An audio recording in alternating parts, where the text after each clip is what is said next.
Agus mempolisikan 10.000 warga NTT penerima donasi. Ketua yayasan mengatakan moralnya gimana ya? Untuk peringatan juga kepada masyarakat Nusa Tenggara Timur. Jika memang nanti ada masyarakat Nusa Tenggara Timur yang menerima uang tersebut, hati-hati, sudah diperingatkan oleh pengacara Farhad Abbas. Kalau menerima uang tersebut bisa diduga terkena pasal pencucian uang. Kalau memang ada bukti ya, nanti ada penerima dari DS dan GT, maka kita akan segera melaporkan bagi penerima-penerima manfaat itu yang dari Nusa Tenggara Timur itu. Mas pengacara atau Mas sales regulator gas atau Mas sales selang tabung gas, masyarakat Nusa Tenggara Timur itu tidak menerima uang, tapi menerima bantuan berbentuk barang kebutuhan untuk korban-korban bencana. Sampai itu jangan asal ngomong. Seenggaknya kalau mau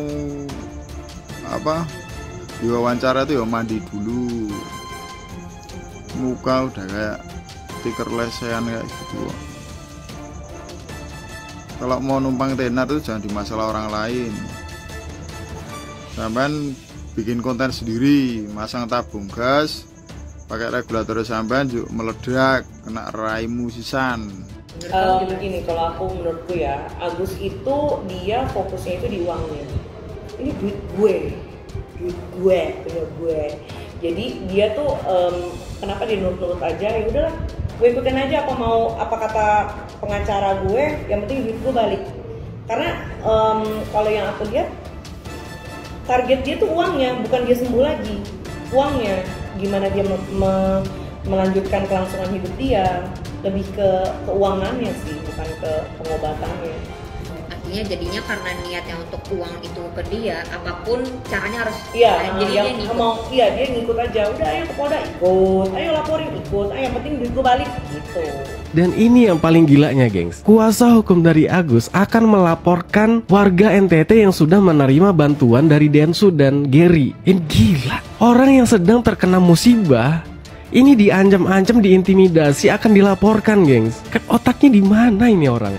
Jika berbicara tentang bagaimana ya di kemarin itu ada tontonan tentang seolah si kliennya yaitu si A atas laporan yang pernah mereka sampaikan di kepolisian menyangkut tentang dugaan penggelapan yang dilakukan oleh DS dan kawan-kawannya ya dengan cara menyalurkan uang donasi yang sebesar kurang lebih 1,3 miliar itu tadi ke NTT ya, yang dianggap mereka adalah sebuah penggelapan atau tindak pidana penggelapan yang mereka sudah melaporkan. Dan di kemarin mereka diperiksa, yaitu si A ya.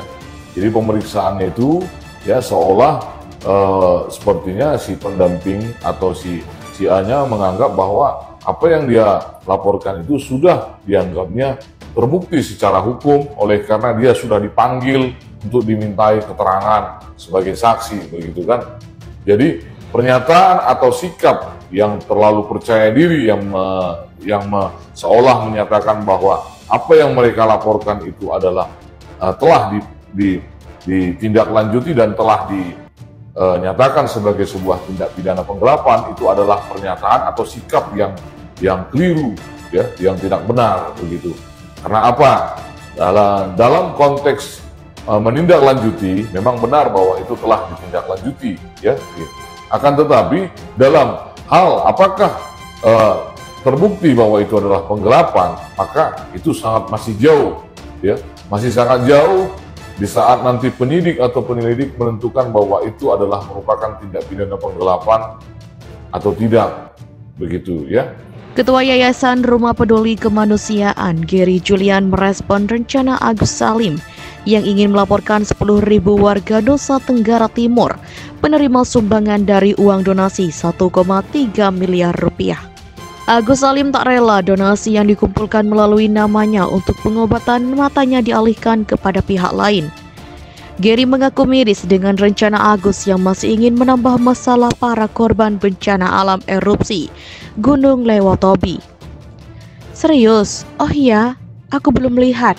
Cuma kalau seperti itu secara moral gimana ya? Sudah korban, pengungsi mau dilaporin lagi, ditambahin lagi, kata Gary Julian saat ditemui di kantor Kemensos Republik Indonesia di kawasan Salemba, Jakarta Pusat, Kamis 16 Januari 2025.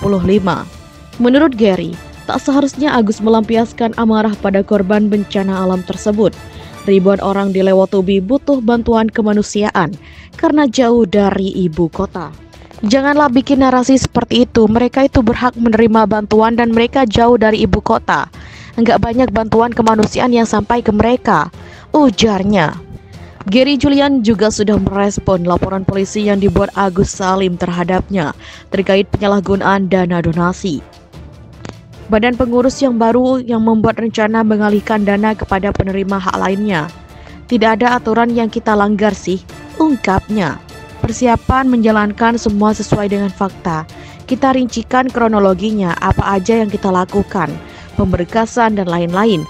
Kemudian kita mungkin diundang untuk klarifikasi dan sebagainya.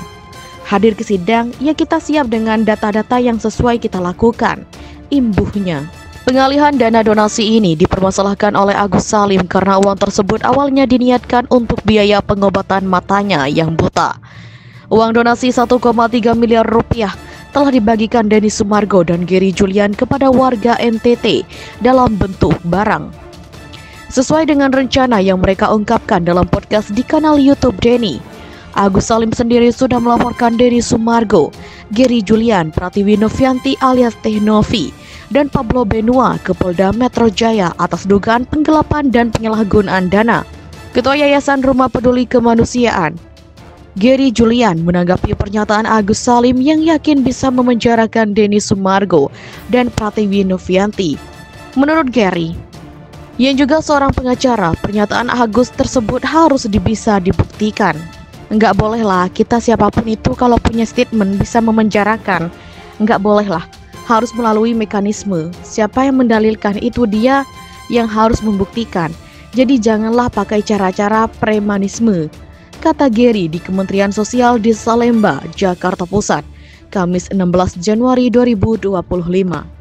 Agus memang tidak setuju bahwa uang donasi yang awalnya dikumpulkan Teh Novi lewat yayasannya itu dialihkan ke korban letusan Gunung Lewotobi laki-laki di Flores Timur, NTT. Ya, kalau keyakinan mereka itu kita hargai, tapi kalau dari sisi kita apapun itu kita siap mengklarifikasi saja, kita nggak ada masalah. Yang bisa memenjarakan orang bukan kita sipil, tapi ada prosesnya, ada penegak hukum yang berwenang, jelas Gary. Meski donasi telah selesai disalurkan ke warga di sekitar Gunung Lewotobi laki-laki, masih ada kemungkinan gugatan dari Agus kepada Gary dan pihak lainnya. Gary pun menyatakan akan menghadapi semua yang terjadi. Adapun donasi sebanyak 1,3 miliar rupiah ditambah oleh istri Densu 400 juta rupiah sehingga totalnya 1,7 miliar rupiah. Uang tersebut dibelikan barang keperluan sehari-hari menjadi 20 truk untuk dibagikan ke korban letusan Gunung Lewotobi laki-laki di Kabupaten Flores Timur. Densu dan Gary menyerahkan secara langsung pada pekan lalu.